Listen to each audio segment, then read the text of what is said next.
नमस्कार, स्वागत है आपका न्यूज़ लॉन्चर पर। मैं हूं अशोक वानखड़े, लेकर आया हूं आपका अपना कार्यक्रम द एक्स-रे। दिल्ली के विधानसभा के नतीजे कल आ गए। विश्लेषण आपने देखा, पूरे दिन भर वही चलता रहा। किसने किसको डैमेज किया, किसने किसको मदद की,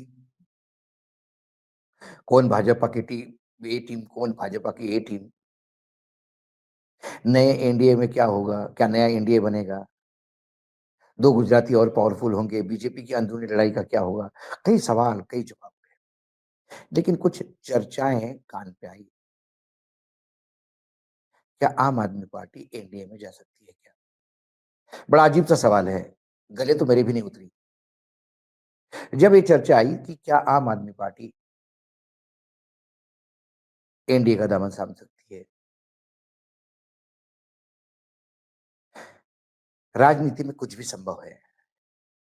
जब भाजपा सबसे करप्ट जिनको घोषित कर दिया था, उस अजित पवार को गोद में लेके बैठ सकती है।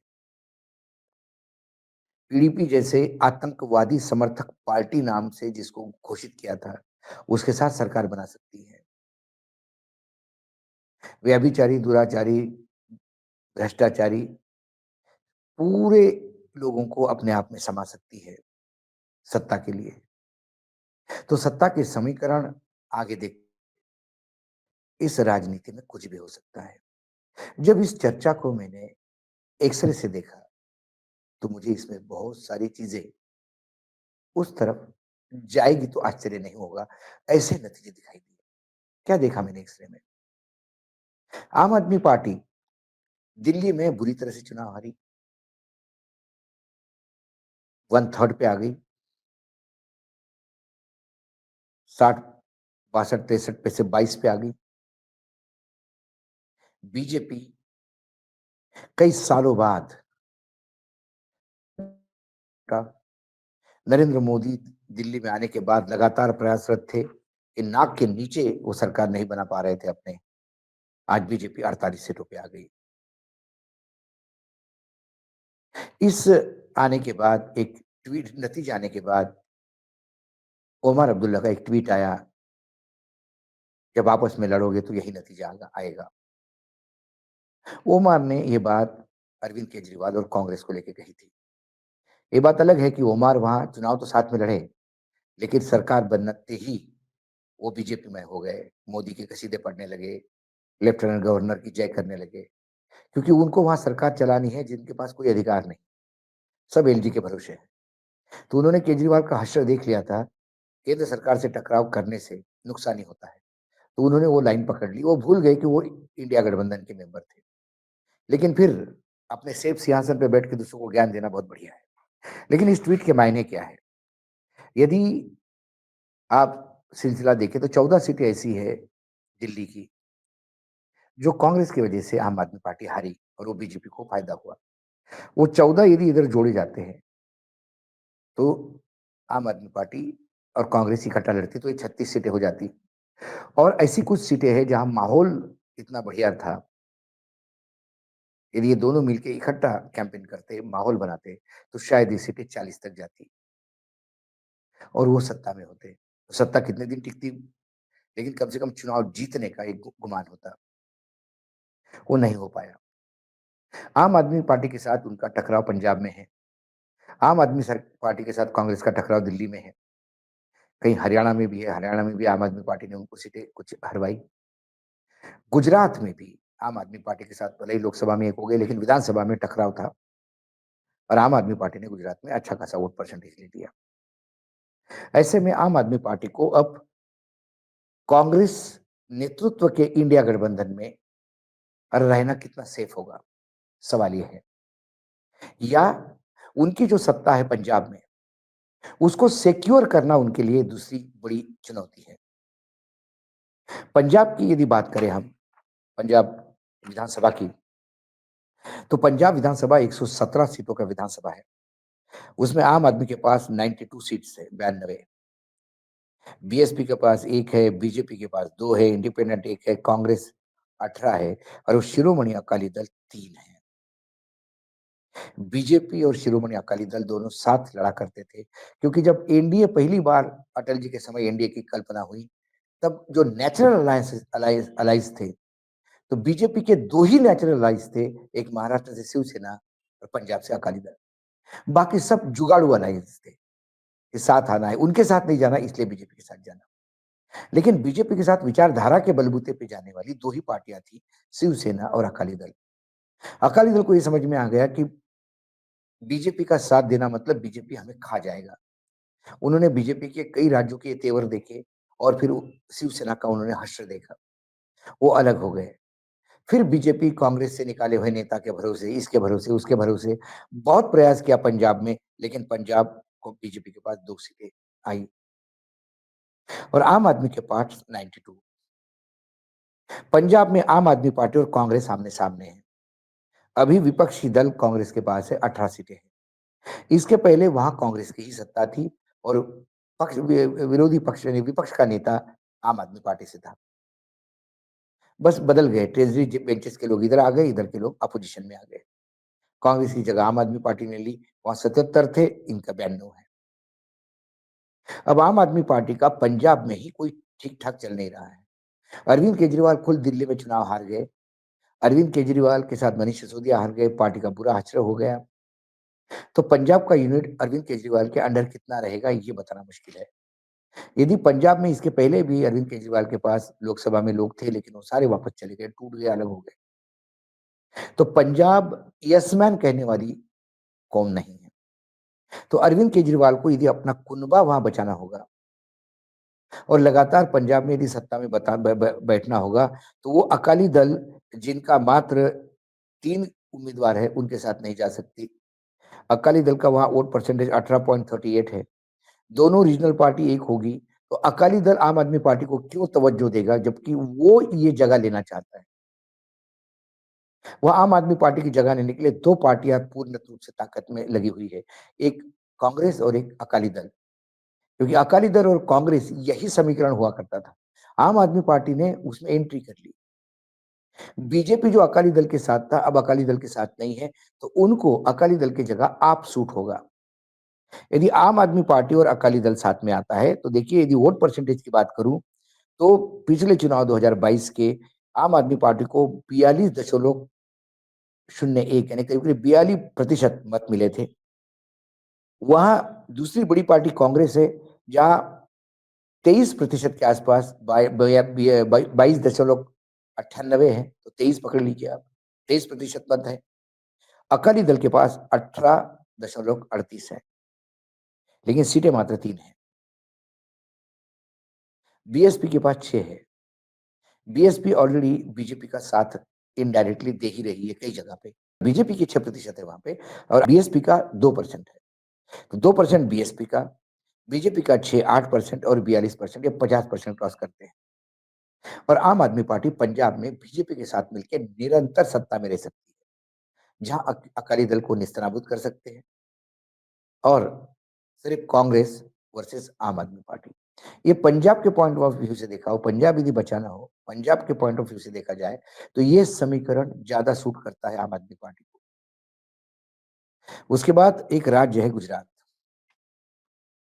गुजरात में पिछले चुनाव में बीजेपी ने 182 में से 156 सीटें ली थी और उनका मत प्रतिशत था 52.50।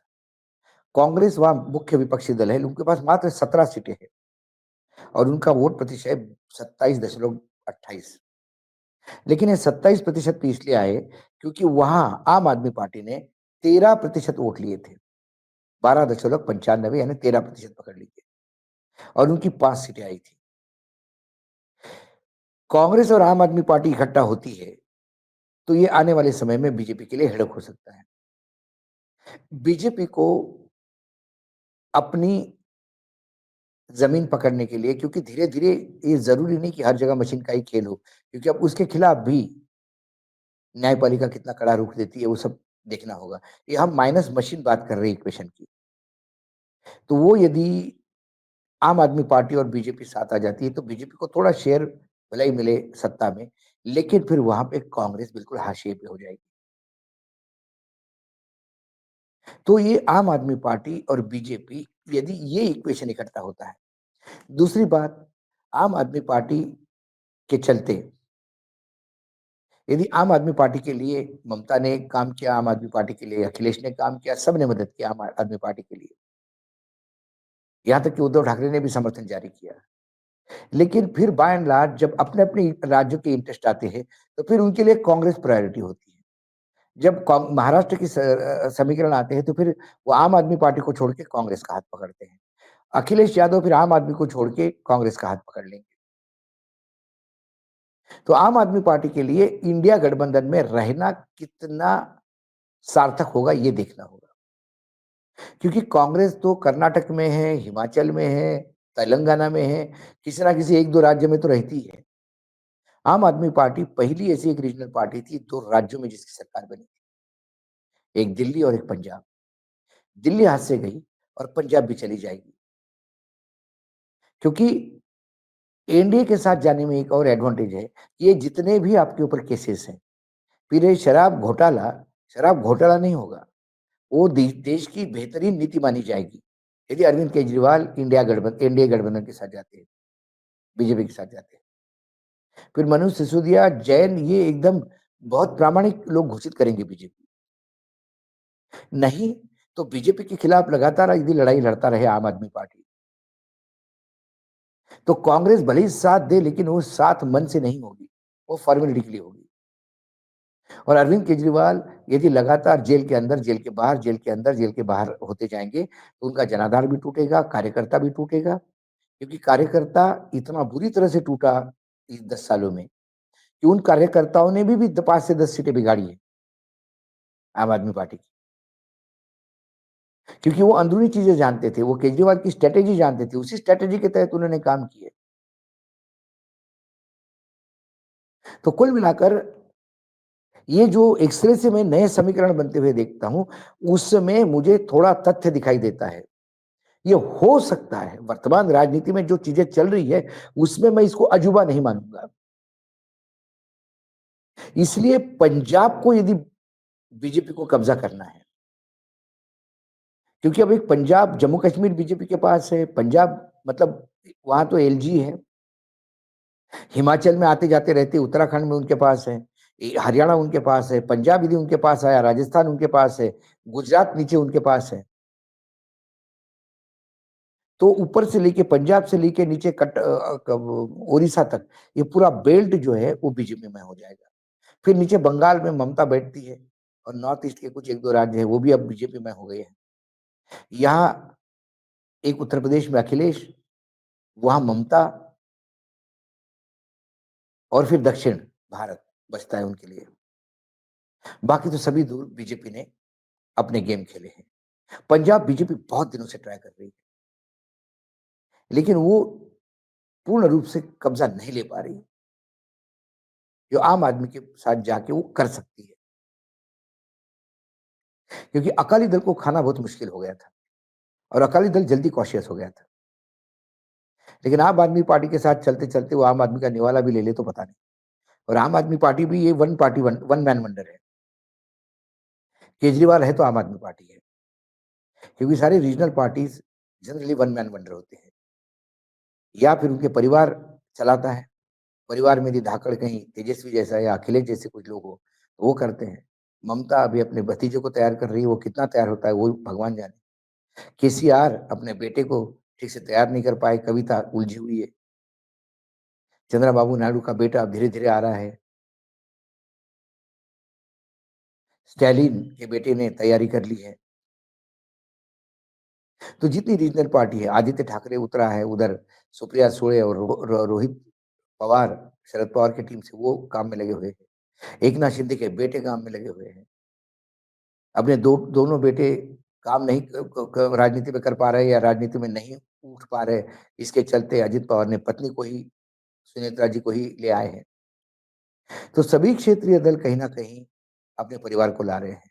तो केजरीवाल जी को भी तो कोई परिवार को लाना होगा और केजरीवाल परिवारवाद को नहीं करते तो फिर केजरीवाल वन मैन वंडर है और वो खुद वन मैन इस बार पूर्ण रूप से चुनाव हार चुका है। ऐसे में डूबते को तिनके का सहारा जैसा कहते हैं, तो क्या केजरीवाल को बीजेपी का सहारा मिल सकता है? और बीजेपी जो पंजाब में डूब रही है, उनको केजरीवाल का सहारा मिल सकता है। गुजरात में समीकरण ठीक हो सकते हैं, ईज़ी हो सकते हैं। कई चीज़ें हैं, राजनीति में कुछ भी संभव हो सकता है। तब ये जो चर्चा जब कान पे आई और जब मैंने एक्स-रे से देखा, तो मुझे ये इतना बड़ा आने वाले समय में क्या-क्या इक्वेशन कैसी गोटियाँ कहाँ फिट होती है, वो दिखाई दी। सोचा आपके साथ शेयर करूँ। आज एक्स-रे में इतना ही, कल फिर आता हूँ किसी विषय के साथ, तब तक के लिए नमस्कार। देखते रहिएगा न्यूज़ लॉन्चर।